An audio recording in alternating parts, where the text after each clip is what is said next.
Y yo creo que el Señor Jesús terminaba el día muy cansado, pero los discípulos mientras caminaron con el Señor todos los días veían cosas poderosas. ¿Y sabe qué fue lo más importante o qué es lo más tremendo? Que el Señor Jesús antes de irse le dice a los discípulos: el que cree en mí, las obras que yo hago, él las hará también, y aún mayores, porque yo voy al Padre. Entonces nosotros decimos, es que claro, como eran los discípulos del Señor Jesús, es que como era Jesús, ¿sabe una cosa, iglesia? Usted y yo tenemos que ver cosas mayores de las que vieron los apóstoles. Bueno, algunos lo creen. Yo oraré para que el Señor nos convenza a todos. Tenemos que ver cosas mayores de las que vieron los apóstoles con el Señor. Claro, porque el Señor mismo lo dijo: ustedes harán cosas mayores que las que yo hice, porque yo tengo que regresar al Padre. Es más, las cosas poderosas que han de acontecer en los próximos años hasta el fin, aquí en Valledupar y en el resto del mundo, tienen que ser, se van a llevar a cabo a través de nosotros, que somos la iglesia del Señor. Amén. Sabemos que no somos nosotros, aclaro, sabemos que somos el Señor, pero es el Señor a través de nosotros. Amén. La gloria sea para el Señor. Vaya conmigo, por favor, a la palabra. La enseñanza del día de hoy creo que va muy acorde a lo que estamos hablando, a lo que estamos compartiendo en este momento. Vaya conmigo al libro de Nehemías. Estamos a pocos días de tener nuestra vigilia y vamos a tener nuestra cadena de oración. Yo creo que algunos ya tienen la información, algunos ya incluso han decidido en qué horario van a apoyar la cadena de oración, pero sé que todo esto va a ser de gran bendición. Amén. Muy bien, la enseñanza del día de hoy se titula Restauradores, no espectadores. Denme un segundo acá, por favor. La enseñanza se titula Restauradores, no espectadores. Y quiero que vaya conmigo a la palabra del Señor, a Nehemías capítulo 1, versículo 1 al 4. Cuando usted lo tenga, por favor, diga amén. Nehemías capítulo 4, versículo 1. Yo me voy a apoyar en esta mañana en la versión Reina Valera, pero quizá algunos versículos lo lea en la versión Nueva Traducción Viviente, porque tiene un lenguaje un poco más actual. Y esto nos va a ayudar a la comprensión de lo que queremos compartir o lo que el Señor quiere transmitirnos en esta mañana. ¿Cuántos son restauradores en este lugar? ¿Cuántos están convencidos que han sido llamados para restaurar? ¿Sabe? Si usted ha sido restaurado por el Señor, es porque usted es un restaurador en potencia en las manos del Señor. Amén. Porque lo que hemos por gracia recibido, también de gracia debemos dar. Nehemías capítulo 1, capítulo 4, versículo 1 al versículo 4. Dice lo siguiente, Nehemías 1, perdón, me equivoqué. Nehemías 1, versículo 1 al 4. Palabras de Nehemías, hijo de Acalías. Aconteció en el mes de Quisleu, en el año 20, estando yo en Susa, capital del reino, que vino Ananí, uno de mis hermanos, con algunos varones de Judá, y les pregunté por los judíos que habían escapado, que habían quedado de la cautividad, y por Jerusalén. Y me dijeron: el remanente, los que quedaron de la cautividad allí en la provincia, están en gran mal y afrenta, y el muro de Jerusalén derribado, y sus puertas quemadas a fuego. Cuando oí estas palabras, me senté y lloré, e hice duelo por algunos días. ¿Y qué dice la palabra? Y me dormí. Dice, y ayuné y oré delante del Dios de los cielos. Cuando usted y yo identificamos un problema, lo primero que debemos hacer es buscar la presencia de Dios. Amén. Lo voy a leer una vez más en la Nueva Traducción Viviente para que usted pueda de una manera más actual comprender las palabras del hermano de Nehemías. Versículo 2. Ananí, uno de mis hermanos, vino a visitarme con algunos hombres que acababan de llegar de Judá. Les pregunté por los judíos que habían regresado del cautiverio y sobre la situación en Jerusalén. Me dijeron: las cosas no andan bien. Dice en esta versión, los que regresaron a la provincia de Judá tienen grandes dificultades y viven en desgracia. La muralla de Jerusalén fue derribada y las puertas fueron consumidas por el fuego. Cuando oí esto me senté a llorar. De hecho, durante varios días estuve de duelo. Ayuné y oré al Dios del cielo. ¿Sabe que para recibir malas noticias a veces no hay que ir muy lejos de casa? Usted prende el televisor, prende el noticiero, ¿y qué es lo que normalmente se dice en las noticias? Generalmente lo que se presenta en los noticieros son malas noticias. Son los problemas que está enfrentando el mundo entero. Algunos noticieros han tomado la buena idea de dar alguna buena noticia, ¿no es cierto? Algo que está haciendo alguien en la tierra con el fin de favorecer a alguien. Pero cuando nosotros vamos a mirar las noticias, por lo general, ¿qué nos comentan? Que hubo un atraco, que hubo un secuestro, que asesinaron a alguien, que una nación se está peleando con otra, que encontraron que había corrupción en alguna institución. En fin, generalmente es muy fácil tener acceso a malas noticias, pero usted y yo debemos ser portadores de buenas noticias. Amén. Sin embargo, Dios, por algún motivo, permite que nosotros tengamos acceso o escuchemos esas malas noticias. Esta mañana yo estaba hablando con los chicos de la alabanza y les decía, veíamos en Romanos como el apóstol Pablo dice, ustedes deben aprenderse a soportar los unos a los otros, deben estar unánimes, deben orar los unos por los otros. Y entonces ahí hablábamos acerca de la sensibilidad que nosotros como hijos de Dios debemos tener, no solamente acerca de nuestras propias necesidades, sino también acerca de las necesidades de nuestros hermanos. Y yo les ponía un ejemplo. ¿Qué sucede cuando alguien se acerca y le dice, ay, manito, así como dicen acá en Valledupar, hey, mani, tuve un dolor, bueno, a mí no se me escucha muy bien porque no tengo el acento, pero de pronto usted dice, tuve un dolor aquí. Y entonces, ¿qué le dice el otro? Dice, uy, ¿de verdad? De eso se murió una tía. ¿Sí? O sea, a veces en vez de nosotros decir, y ya fuiste al médico, vamos a orar, y sabes que Dios puede sanarte, vamos a mirar cómo resolvemos el problema, uno empieza, de verdad, así comenzó mi abuela, con un dolor ahí, y resulta que era no sé qué, y finalmente le intervinieron y no se pudo hacer nada. ¿Sí? Usted se encuentra con un vecino, ¿y cómo está vecino? No, imagínense que en la casa estamos pasando por problemas. No, sí, es que así es en todo lado. Y generalmente nosotros a veces somos insensibles a la necesidad que tienen los que están a nuestro alrededor. Y por alguna razón, a veces Dios permite que personas que están en problemas se acerquen a nosotros a comentarnos sus problemas. ¿Sabe por qué? Porque nosotros somos restauradores, no espectadores. El Señor nos llamó para que nosotros seamos simplemente espectadores de la gloria de Dios. Ay, Dios es bueno, Dios es grande, Dios ha hecho cosas en mi vida, sino porque Dios quiere que nosotros vayamos a restaurar a aquellos que necesitan ser restaurados. Amén. Así que, como les decía hace un momento, no hay necesidad de ir muy lejos para uno encontrar problemas. El mundo todos los días se enfrenta a problemas espirituales, problemas físicos, problemas financieros, problemas políticos, problemas en los hogares, problemas en las familias, problemas en los colegios, problemas en las universidades, problemas y más problemas. Y es que los problemas han estado presentes en la tierra desde el principio. ¿Usted ha leído Génesis capítulo 1, versículo 2? ¿Qué dice la Biblia en Génesis capítulo 1, versículo 2? Vaya conmigo, por favor, en su Biblia a Génesis capítulo 1, versículo 2. Yo lo voy a leer desde el versículo 1 mientras usted lo busca. Dice, en el principio creó Dios los cielos y la tierra. Y aquí viene el asunto. Y la tierra estaba desordenada y vacía. Y las tinieblas estaban sobre la faz del abismo y el Espíritu de Dios se movía sobre la faz de las aguas. Aquí podemos evidenciar el gran poder de Dios.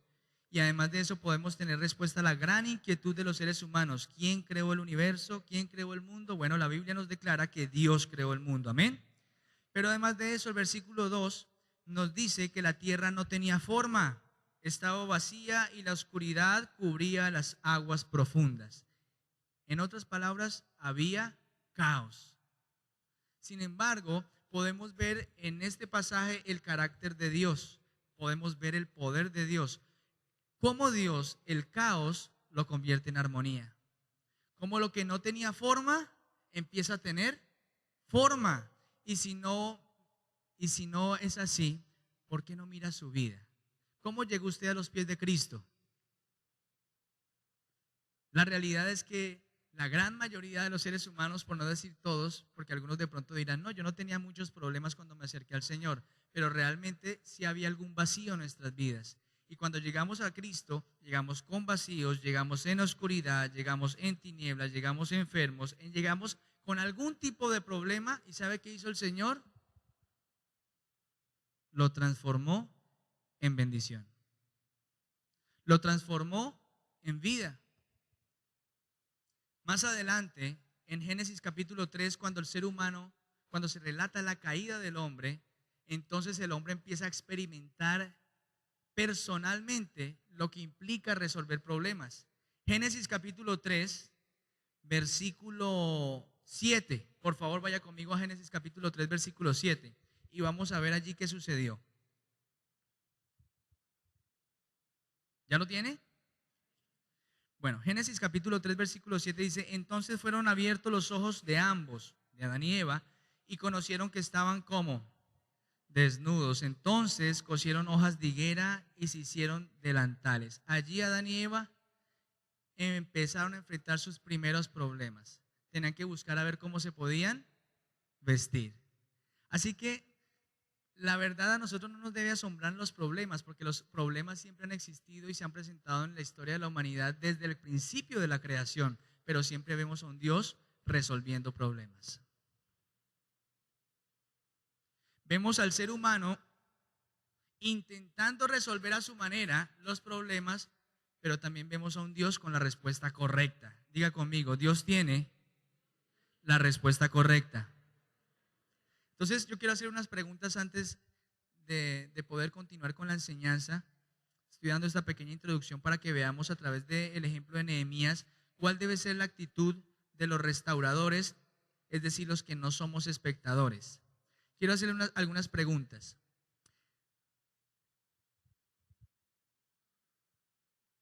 ¿Usted se encuentra en problemas hoy? No me responda a mí, solamente le dejo la pregunta. ¿Usted hoy se encuentra en problemas? Le hago otra pregunta. ¿Tiene algún problema por resolver? Le hago otra pregunta. O hágase otra pregunta. ¿Usted es consciente de que tiene un problema? Porque si usted las preguntas anteriores dijo sí, yo tengo en estos momentos un problema por resolver. De pronto alguno ha podido responder, pues la verdad no puedo decir sí o sí no, porque la verdad es que no sé. ¿Y sabe qué pasa con eso? Eso de por sí ya es un problema. ¿Me explico? El no identificar los problemas es un problema, porque los problemas no se pueden ignorar, los problemas se deben enfrentar. Entonces, por eso le hago la pregunta, ¿usted es consciente de que tiene un problema? Otra pregunta, ¿cree que el problema tiene solución? Otra pregunta, si el problema tiene solución, ¿cuál es la solución correcta? ¿De dónde o de quién proviene la solución correcta al problema que estoy enfrentando?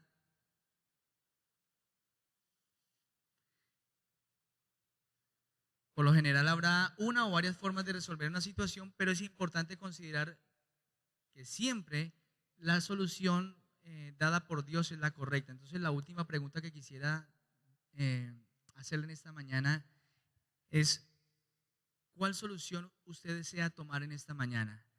La solución que usted puede construir en su sabiduría, en su conocimiento, en sus fuerzas, o la solución que puede construir con la sabiduría de Dios. ¿Cuál es la solución que usted quiere tomar en esta mañana? No me la responda a mí, respóndala en su corazón. Vamos a ver a través del ejemplo de Nehemías qué pasó con un problema que estaban viviendo. Ya acabamos de leer Nehemías, ¿y cuál era el problema que tenía Nehemías? O más bien, no era un problema de Nehemías, se convirtió en el problema de Nehemías. Pero realmente, en principio, Nehemías no era el que estaba en problemas.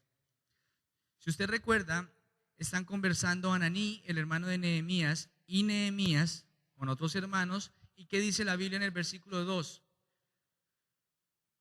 Vino Ananí, uno de mis hermanos, con algunos varones de Judá, y les pregunté por los judíos que habían escapado, que habían quedado de la cautividad y por Jerusalén, y me dijeron, el remanente de los que quedaron de la cautividad. Pregunto, ¿cuál cautividad? Para ponerlos en contexto, muchos años atrás, a través de los profetas, el Señor había anunciado que iba a disciplinar al pueblo de Israel porque el pueblo de Israel se había apartado de la ley del Señor y había desobedecido al Señor. Y que por causa de la desobediencia, el Señor iba a permitir que el imperio babilónico llegara a Jerusalén y los llevara en cautiverio. Y este cautiverio iba a durar ¿cuántos años? Los que han podido estudiar estos pasajes saben que el cautiverio había de durar 70 años. Pero cumplidos los 70 años, viene también la promesa que el Señor había dado durante mucho tiempo atrás, de que luego de estos 70 años vendría la restauración del pueblo del Señor. En este momento ya se han cumplido los 70 años. Algunos lograron escapar, algunos lograron salir. De este grupo queda un pequeño remanente, pero la situación que están enfrentando es una situación difícil. Dice el versículo 3, y me dijeron, el remanente, los que quedaron de la cautividad allí en la provincia, están como en gran mal y afrenta, y el muro de Jerusalén derribado y sus partes quemadas a fuego. Lo primero que quiero que anotemos en esta mañana como primer punto es que un restaurador es sensible a la voz de Dios y es sensible a la necesidad. Si usted toma apuntes, por favor escriba, el restaurador es sensible a la voz de Dios y es sensible a la necesidad. Aquí vemos un Nehemías que recibe una visita y en esa conversación en la que se encuentra con su hermano, él logra identificar un problema, él logra identificar una necesidad, pero ¿sabe algo? Él logra identificar la voz de Dios a través de Ananí. ¿Están conmigo? Cualquiera podría decir, ese es el problema que tiene Ananí y ellos. Pero él entendió mientras hablaba con su hermano que Dios le estaba hablando a él, a Nehemías. Por eso yo le decía hace un momento, ¿cuántas veces usted no ha recibido visitas, usted no ha recibido de pronto un saludo de alguien y usted ve que esa persona se acerca intentando abrir su corazón y exponerle un problema? Y a veces nosotros decimos, bueno, que le vaya bien. O el ejemplo que le puse, de verdad, de eso se murió mi tía. O simplemente hacemos oídos sordos. Nehemías no hizo oídos sordos. Nehemías escuchó atentamente la situación de su pueblo y entendió que Dios lo estaba llamando para que hiciera una gran obra. Entonces, usted y yo no podemos ser insensibles a la voz de Dios ni a la necesidad de nuestros hermanos o de sus hermanos. Porque muchas veces estamos esperando que en un sueño o en una visión Dios se revele y diga, Iván, levántate y ve a la calle, y el Señor lo puede hacer. Pero ¿sabe cómo es una manera en la que también Dios utiliza para decirnos qué tenemos que hacer? Cuando un hermano se acerca y nos comenta, estoy pasando por un problema. ¿Me explico? Muchas veces estamos esperando a tener un sueño, a tener una visión, a tener un episodio que se sale de lo común para decir, definitivamente Dios me habló. Y resulta que a veces Dios nos está hablando a través de alguien que está a nuestro alrededor. Dios puede hablarme a mí a través de uno de ustedes. Dios puede hablarle a usted a través de pronto de su mamá. Puede estarle hablando a través de su papá. El Señor puede estarle hablando a través de un amigo y le puede estar diciendo, necesito que hagas algo porque esta persona que te está hablando necesita ser restaurada y yo te quiero utilizar a ti. Cuando usted y yo leemos este pasaje vemos varios elementos importantes. Por supuesto, el primer punto se llama un restaurador es sensible a la voz de Dios y a la necesidad. Pero aquí vemos algo bien importante que quiero resaltar. Dios inquieta al restaurador. ¿Usted alguna vez se ha sentido inquieto por una situación? ¿Usted se ha sentido inquieto por alguna situación en su casa? De pronto ninguno quiere hablar del tema, pero usted sí se siente inquieto o inquieta. Si usted se siente inquieto, esa inquietud la está poniendo el Señor. Y esas inquietudes no se deben ignorar, porque como le decía hace un momento, Dios nunca ignoró que la tierra estaba desordenada y vacía. Él sabía la situación de la tierra y vino para poner orden. Él no ha ignorado los problemas y usted y yo tampoco los podemos ignorar. Usted y yo debemos enfrentarlos con el poder y la sabiduría de Dios. Así que Dios inquieta al restaurador. Cuando Dios lo inquiete a orar por algo, ore. Cuando Dios lo inquiete a hacer algo, hágalo. Cuando Dios le diga que haga algo, no se detenga, porque esa inquietud la ha puesto el Señor en su corazón. Segundo, en este primer punto, Dios habla al restaurador. ¿A quién utilizó Dios para hablar a Nehemías? ¿A quién? Al hermano. Vamos a ir un poquito más rápido. El restaurador busca a Dios y ora a Dios. Si usted va conmigo al versículo 4, dice: cuando oí estas palabras me senté y lloré e hice duelo por algunos días y ayuné y oré delante del Dios de los cielos. Y dije, escuche la oración de Nehemías: te ruego, Jehová, Dios de los cielos, fuerte, grande y temible, que guarda el pacto y la misericordia a los que le aman y guardan sus mandamientos. Esté ahora atento a tu oído y abierto tus ojos para oír la oración de tu siervo que hago ahora delante de ti día y noche. ¿Cuánto clamaba Nehemías? ¿Cada cuánto hacía la oración? ¿Una vez al mes? No, día y noche. ¿Y por quién oraba ellos? Por los hijos de Israel, tus siervos. Y confieso los pecados de los hijos de Israel que hemos cometido contra ti. Sí, yo y la casa de mi padre hemos pecado. En extremo nos hemos corrompido contra ti y no hemos guardado los mandamientos, estatutos y preceptos que diste a Moisés tu siervo. Acuérdate ahora de la palabra que diste a Moisés tu siervo, diciendo: si vosotros pecareis, yo os dispersaré por los pueblos. Eso es lo que había ocurrido en este caso con el pueblo de Israel. Pero mire lo que dice el versículo 9: pero si os volviereis a mí y os guardareis mis mandamientos y los pusiereis por obra, aunque vuestra dispersión fuere hasta el extremo de los cielos, de allí os recogeré y os traeré al lugar que escogí para hacer habitar allí mi nombre. Ellos pues son tus siervos y tu pueblo, los cuales redimiste con tu gran poder. ¿Cómo es el poder del Señor? Es grande. Los cuales redimiste con tu gran poder y con tu mano poderosa. Te ruego, oh Jehová, esté ahora atento a tu oído a la oración de tu siervo y a la oración de tus siervos, quienes desean reverenciar tu nombre. Concede ahora buen éxito a tu siervo y dale gracia delante de aquel varón, porque yo servía de copero al rey. Quiero aquí hacer un paréntesis.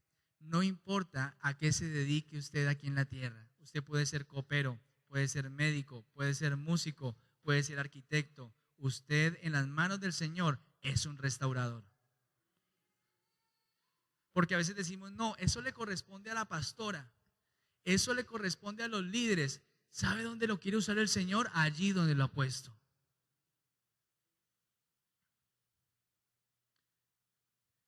Él dice: porque yo servía de copero del rey. ¿Quién se iba a imaginar que un copero del rey, que lo que tiene desarrollado es el sentido del gusto, podría convertirse en el restaurador de las murallas de Jerusalén?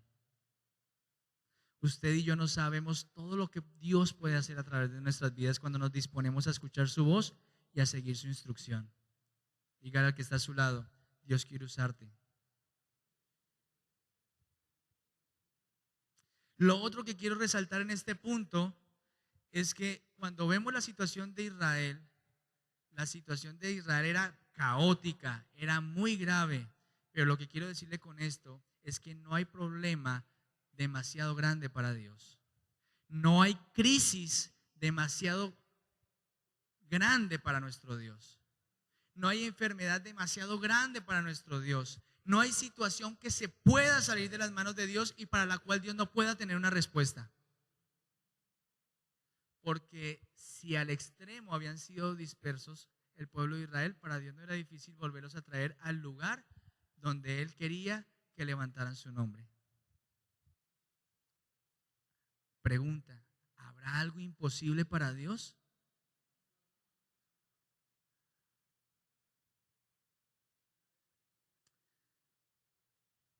Nada es imposible para Dios. Como un restaurador es sensible a la voz de Dios y a la necesidad, entonces lo primero que decíamos en esta mañana es que Dios inquieta al restaurador, Dios habla al restaurador, el restaurador busca a su Dios como lo acabamos de ver, el restaurador busca a Dios y descubre la verdadera raíz del problema. ¿Usted sabe qué pasó cuando Nehemías empezó a orar? Se dio cuenta cuál era la raíz del problema por el cual estaba pasando el pueblo de Israel. Él sabía que el problema de las murallas caídas había sido ¿qué? La desobediencia. Por eso él comienza a hacer el ejercicio desde lo espiritual, porque él sabía que lo que él veía en ruinas, bueno, aunque todavía no había visitado Jerusalén, pero él sabía que las ruinas que habían en Jerusalén eran simplemente un reflejo de lo que espiritualmente había ocurrido en el pueblo de Israel. ¿Están conmigo? Él identificó el verdadero problema. El problema no eran las piedras quemadas, esa era la consecuencia del verdadero problema. El verdadero problema no era que estaban en ruinas, eso era la consecuencia de algo que habían hecho o que habían dejado de hacer en su momento el pueblo de Israel. Él en oración pudo identificar cuál era el verdadero problema y cuando lo identificó inmediatamente actuó: Señor, perdona nuestros pecados, porque yo y mi casa hemos pecado contra ti, porque yo y mi casa nos apartamos, Señor. Y claro, ya entiendo, tú dijiste que si nos apartábamos de ti, nos ibas a dispersar por toda la tierra, pero recuerda, Señor, que también dijiste que si nosotros nos volvíamos a ti, no importaba cuán lejos estuviéramos, nos ibas a reunir nuevamente en la tierra que tú nos prometiste.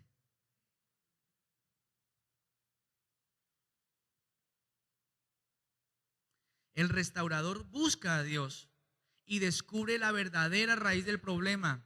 El restaurador siente la responsabilidad de contribuir a la construcción de la solución. ¿Sabe qué hace el espectador?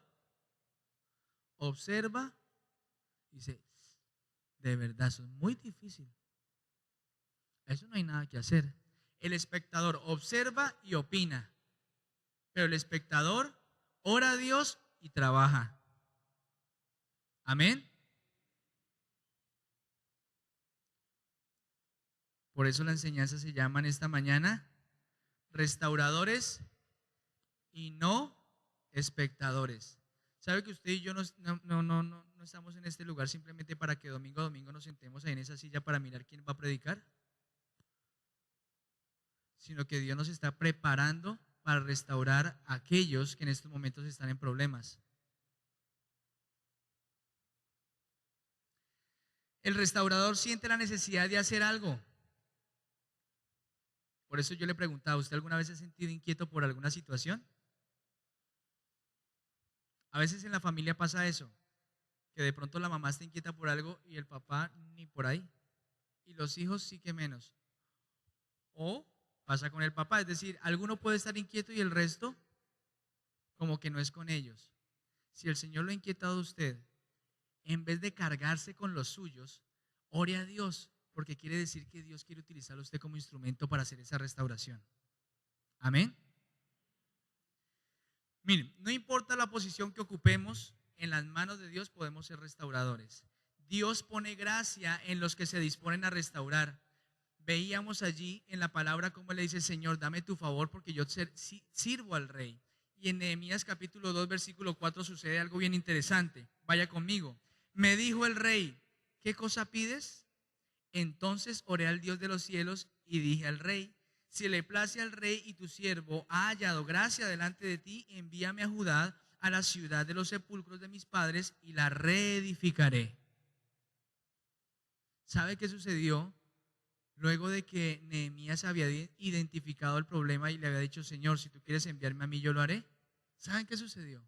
que Dios puso gracia en Nehemías cuando fue al rey Artajerjes para que él le diera el permiso de ir a Jerusalén a reedificar los muros. Dios pone gracia y favor en sus restauradores. ¿Qué recurso necesitas? ¿Qué elementos necesitas para restaurar lo que necesitas restaurar? ¿Sabe quién lo tiene? El Señor. El Señor pondrá a reyes en tu camino para que te den los recursos que tú necesitas para restaurar lo que el Señor ha puesto en tus manos para que restaures.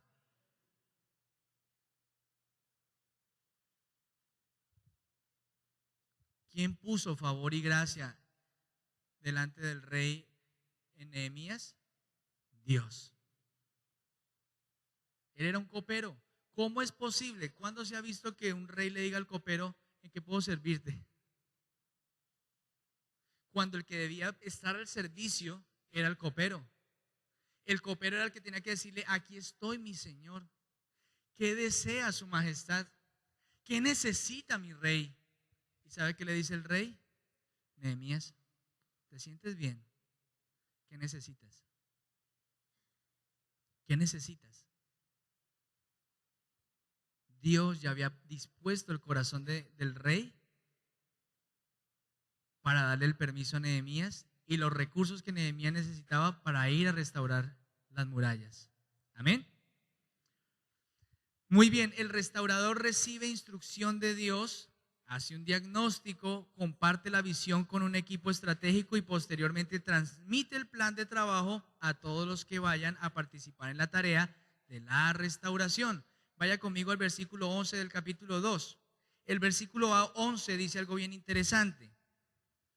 Llegué pues a Jerusalén y después de allí 3 días, de estar allí 3 días, me levanté de noche, yo y unos pocos varones conmigo, y no declaré a hombre alguno lo que Dios había puesto en mi corazón que hiciese en Jerusalén. Hago un paréntesis aquí para que usted entienda que es que el llamado a la restauración no es una iniciativa personal simplemente, sino que es Dios quien lo está moviendo a usted para que restaure. ¿Qué dice ese versículo? Y no declaré a hombre alguno lo que ¿quién? Lo que Dios había puesto en mi corazón que hiciese en Jerusalén. ¿Quién puso en el corazón de Nehemías restaurar a Jerusalén? Dios. Dios había puesto en el corazón de Nehemías restaurar la ciudad. Entonces, ¿qué sucedió?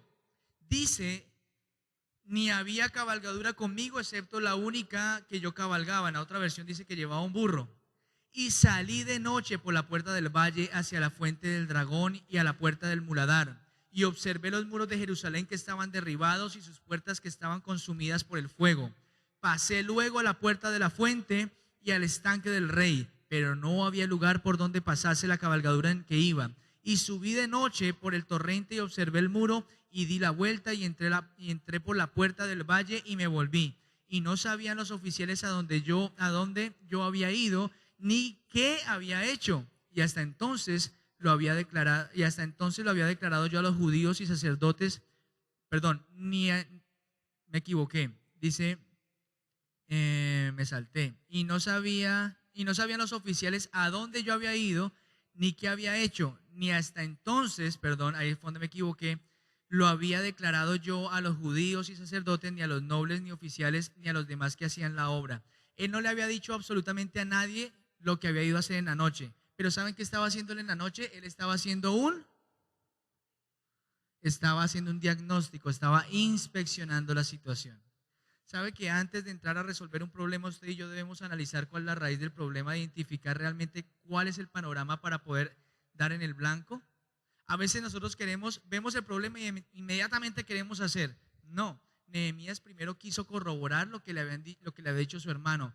¿Cómo están las murallas? Están así. ¿Cómo están las piedras? Quemadas. ¿Y cómo está la gente? Muy mal.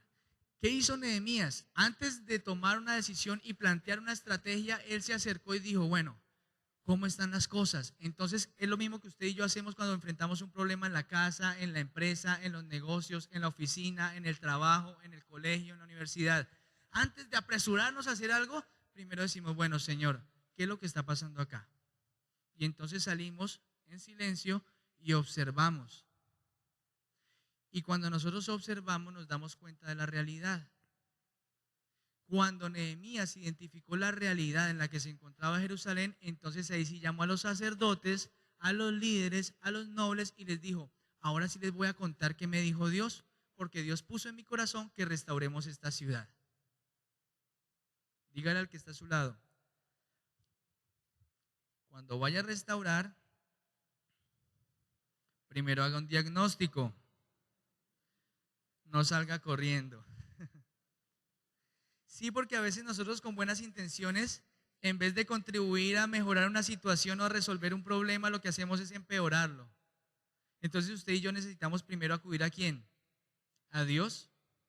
A algunos nos cuesta orar. A algunos nos cuesta buscar la dirección de Dios antes de tomar una decisión, pero siempre será mucho mejor cuando primero hemos ido a la presencia de Dios. Entonces miren lo que hizo Nehemías. Él buscó la instrucción de Dios, hizo un diagnóstico, compartió la visión a los sacerdotes, a los nobles, a los dirigentes y posteriormente le comunicaron a todo el pueblo. Cuando ya las cosas estaban claras, entonces ahora sí convocaron al pueblo y dijeron: bueno, vamos a hacerlo de esta manera. Y por eso en el capítulo 3 empezamos a ver cómo se empieza el proceso de restauración. Y encontré algo bien interesante. El segundo punto de esta enseñanza es: la restauración es un principio espiritual y se origina desde lo espiritual. Quiero que vaya conmigo al capítulo 3, versículo 1. Dice: reparto del trabajo de reedificación. En la otra versión dice: reconstrucción de la muralla de Jerusalén. ¿Sabe qué dice el versículo 1? Entonces se levantó ¿quién? El sumo sacerdote. Yo creo que para este punto no necesitaría ni siquiera leer otro versículo más. Yo creo que queda claro. Los primeros que se deben levantar para un proceso de restauración son los líderes espirituales. Incluso cuando Dios quería restaurar a Jerusalén y quería restaurar el pueblo de Israel, que utilizó a un inconverso llamado Zorobabel, lo que iba a hacer se lo comunicó también primero a sus profetas y a sus sacerdotes.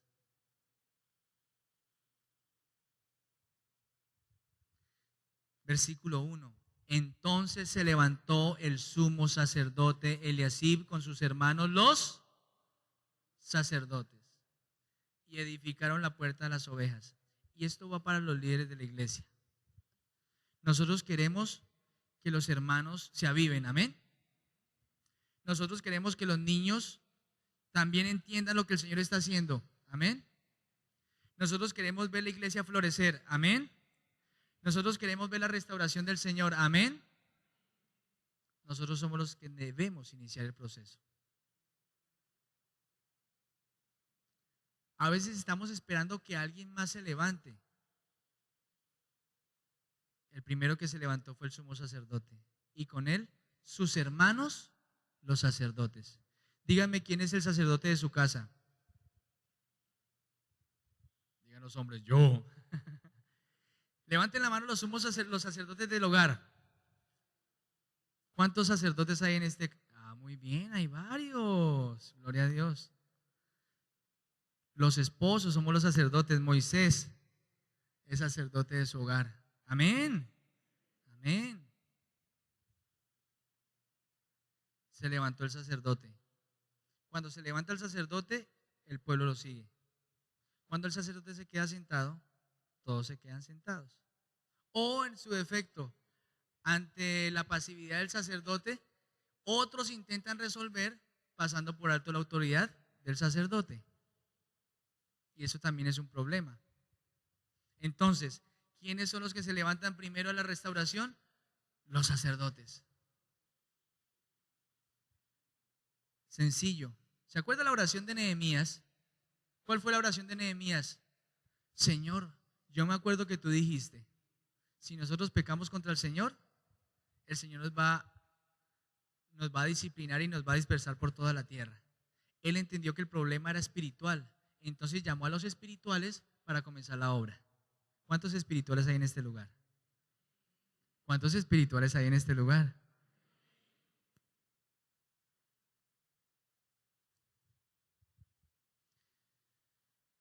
Algo más para los líderes.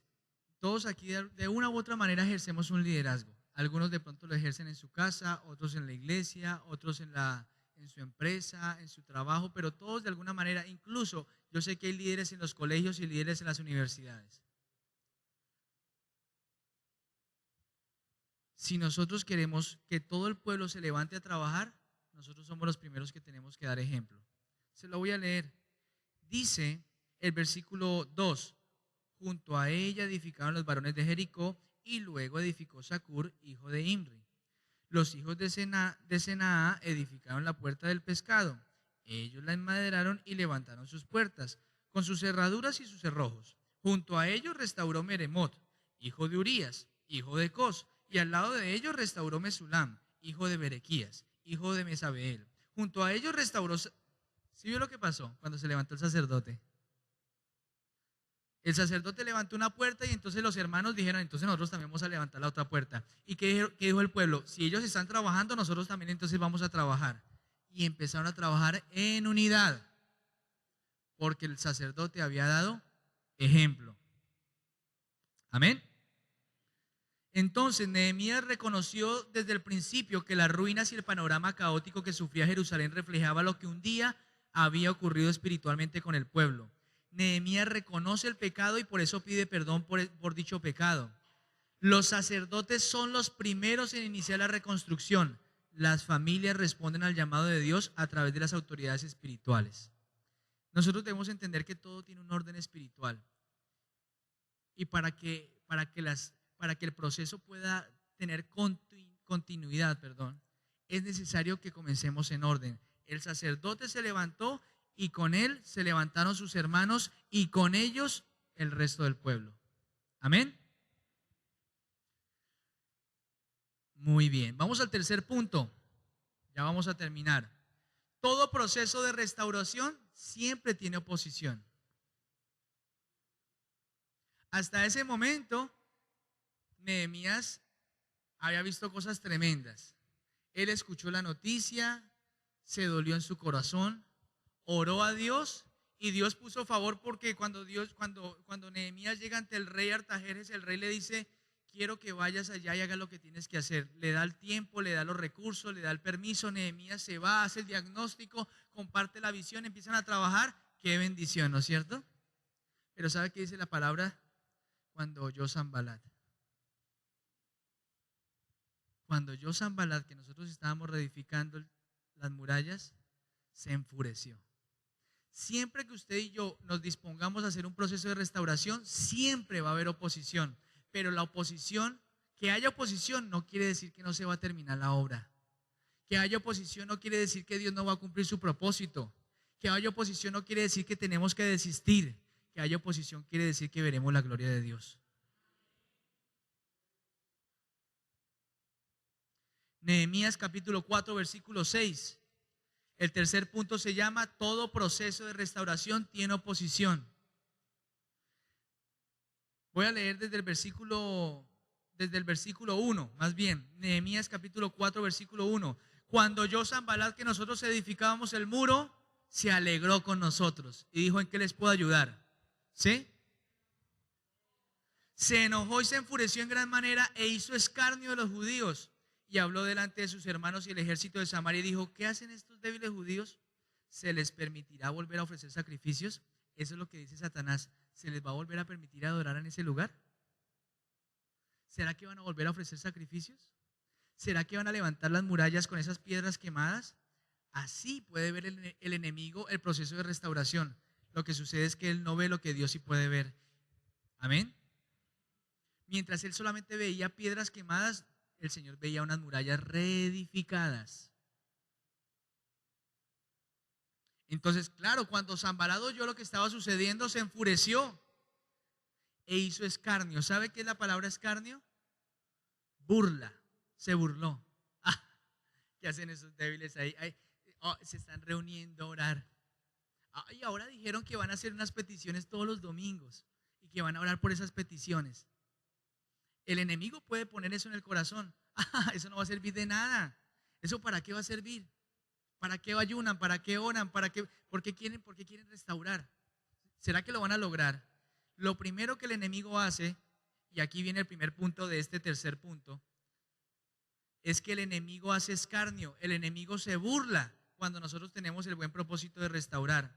¿Sabe qué es lo segundo que sucede? Vaya al versículo 11. Lo primero que hizo fue que se burló. En el versículo 11, ¿sabe qué hizo? Y nuestros enemigos dijeron: no sepan ni vean hasta que entremos en medio de ellos y los matemos y hagamos cesar la obra. Lo segundo que hace es que el enemigo amenaza con atacar. Porque claro, si intimida y logra infundir miedo, los restauradores entonces de pronto desisten de hacer la obra. Pero usted y yo no somos de los que volvemos atrás. Amén. Entonces, ¿qué pasó? Claro, el enemigo hace escarnio, se burla, el enemigo amenaza con atacar, el enemigo seduce y tienta para distraer. Vaya al capítulo 6, versículo del 2 al 4. Miren lo que pasó en el capítulo 6, versículo 2. Sanballat y Gesem me enviaron a decirme: ven y reunámonos en alguna de las aldeas en el campo de Ono. Mas ellos habían pensado hacerme mal.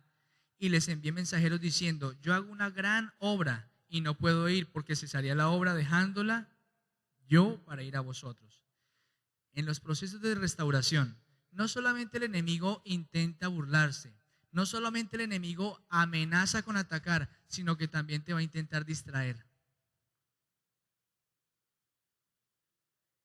Distraer. ¿Para qué? Para que tú dejes de hacer lo que tienes que hacer. Pero saben una cosa, Nehemías la tenía clara: yo no tengo tiempo ahorita, estoy haciendo una obra tan importante que no tengo tiempo para hablar contigo. Sin embargo, el enemigo siempre va a buscar la ocasión. ¿Sabe cuál es el mejor día para salir de paseo? El domingo a las 9 de la mañana. ¿Sabe cuál es la mejor hora para uno acostarse en la cama con los que tienen su aire en la habitación y tomarse un juguito? Entre semana, los miércoles. Entre 6 y 7 de la noche, que usted salió cansado del trabajo, esa es la mejor hora. Los sábados, el día que usted dice: mañana me voy para el ayuno de la iglesia, ese día le sale plan, ese día le sale el negocio, ese día le sale lo que usted estaba esperando, ese día le sale. El que tenga oídos para oír, que oiga. Miren, dígale al que está a su lado: no se distraiga. Tenemos mucho por hacer. O si no empieza: ¿eso para qué sigue? No se distraiga. No se distraiga. Dígale que está a su lado: no se distraiga. Y cuando estemos en la predicación tampoco se distraiga. Porque entonces yo le estoy aquí tratando de transmitir un mensaje y usted está mirando el celular. No se distraiga. Muy bien. Entonces, primero, ¿qué hace el enemigo? Se burla. ¿Qué es lo segundo que hace el enemigo?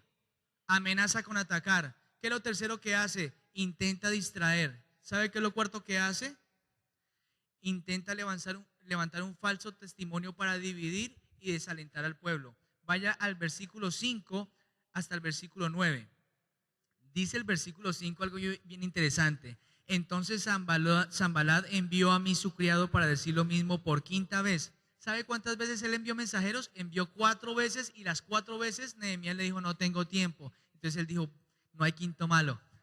Y entonces le envió por quinta vez el comunicado y le dice: entonces Sanballat envió a mí su criado para decir por quinta vez, con una carta abierta en su mano, en la cual estaba escrito: se ha oído entre las naciones, y Gasmulo dice. ¿Qué dice? Que tú y los judíos pensáis rebelaros, y que por eso edificas tú el muro con la mira, según estas palabras, de ser tú su rey, y que has puesto profetas que proclamen acerca de ti en Jerusalén, diciendo: hay rey en Judá. Y ahora serán oídas del rey las tales palabras. ¿Sabe qué hizo Sanballat? ¿De verdad con que tú los estás poniendo a trabajar porque tú te quieres hacer rey de ellos? Chisme. ¿Cuándo Nehemías había dicho que se quería hacer rey de ellos? De hecho, Nehemías tenía su trabajo allá como copero del rey. Él hubiera podido seguir trabajando como copero del rey, y los que están allá pasando hambre, que miren cómo se las arreglan. ¿Sí o no? ¿Qué necesidad tenía Nehemías de dejar la comodidad de servir al rey para irse a una ciudad que estaba abandonada? ¿Qué necesidad tenía Nehemías? Dígame usted. Y entonces ahora Sanballat quiere poner en oposición a Nehemías con el pueblo, para que el pueblo empiece, oiga, de verdad, este tipo nos cogió acá, fue de obreros para que nosotros lo hagamos rey. ¿Sabe qué le dice Nehemías?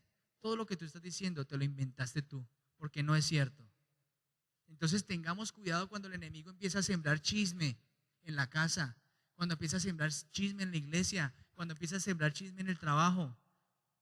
Que si dicen algo de nosotros, que sea mentira, porque otra cosa es que sea verdad.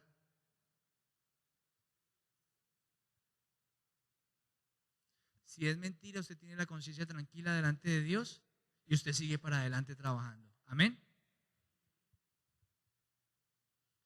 Que si hablan de nosotros algo malo, que sea algo que es mentira. Entonces, claro, el enemigo se burla, amenaza con atacar, intenta distraer, levanta falso testimonio, intenta desanimar, desalentar. ¿Sabe qué más hace? Lea conmigo el versículo 10.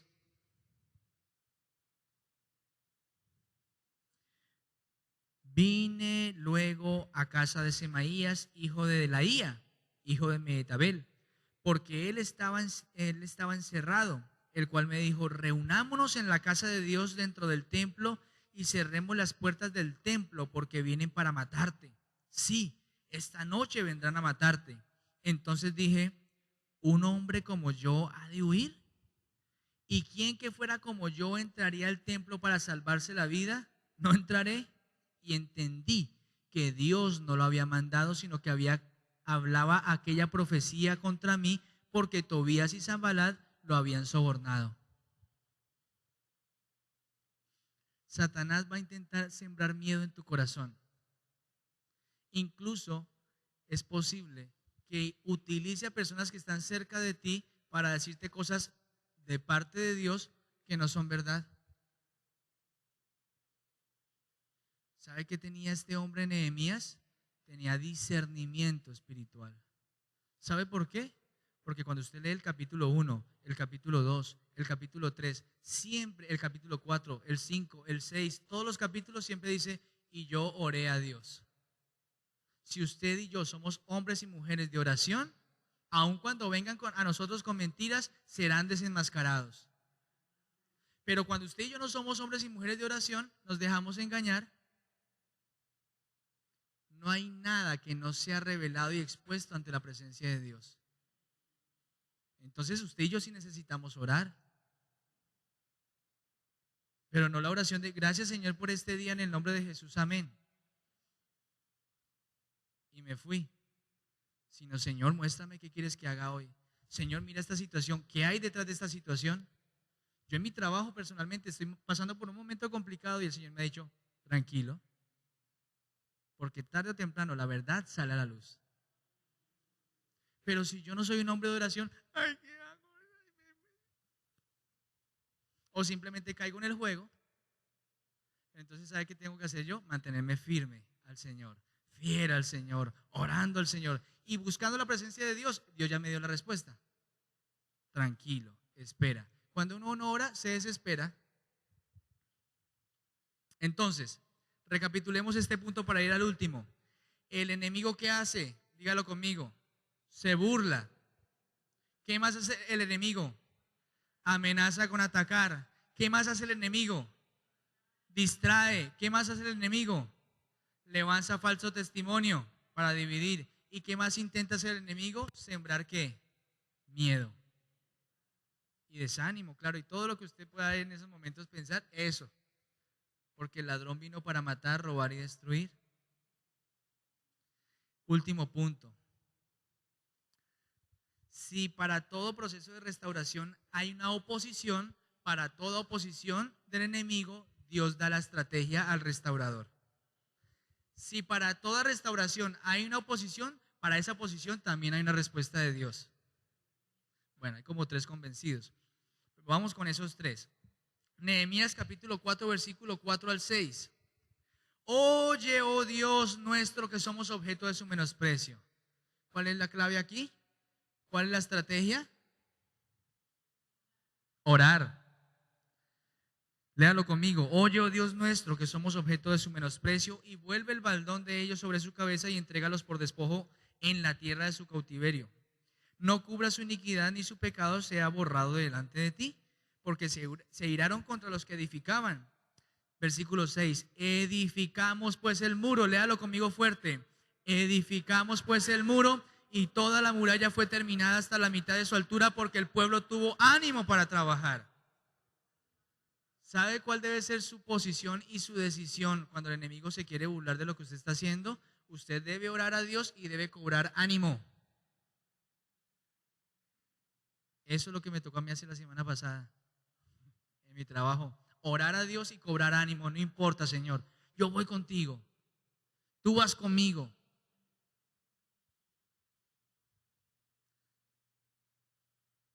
Segunda estrategia que Dios da a los restauradores. Nehemías capítulo 4 versículo 9. ¿Qué dice la Biblia? Léalo bien fuerte conmigo. Entonces oramos a nuestro Dios y por causa de ellos pusimos guarda contra ellos de día y de noche.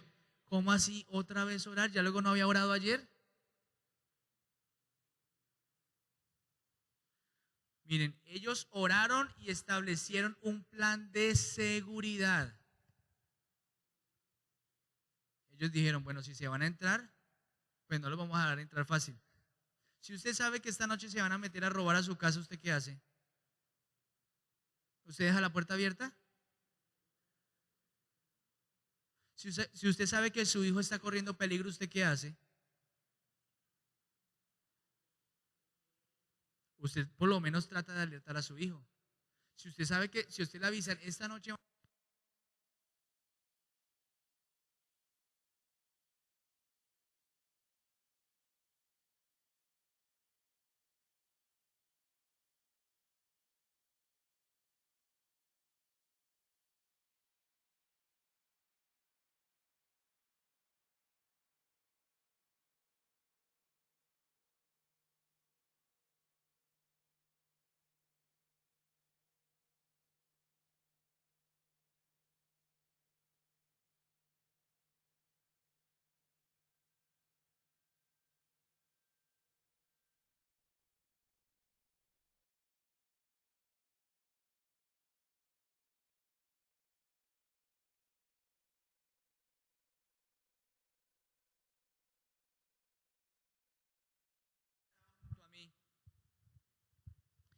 el restaurador usa sus dos manos, una para reconstruir la muralla y la otra para pelear la batalla.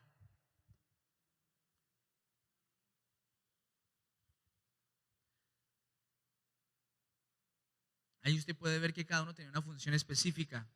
Aunque cada uno tenía una función específica, todos estaban trabajando por un mismo propósito. Otra estrategia, Nehemías capítulo 6, versículo 2 al 4. Sanballat y Gesem me enviaron a decirme, usted ya sabe qué fue lo que le mandaron a decir. ¿Y sabe qué dice el versículo 3? Y les envié mensajeros diciendo, yo hago una gran obra y no puedo ir, porque cesaría la obra dejándola yo para ir a vosotros. Y enviaron a mí con el mismo asunto hasta 4 veces y yo le respondí de la misma manera. Otra estrategia que tienen los restauradores de parte de Dios. El restaurador no se distrae y sigue trabajando. No se distrae, no se distrae, pero sí sigue trabajando.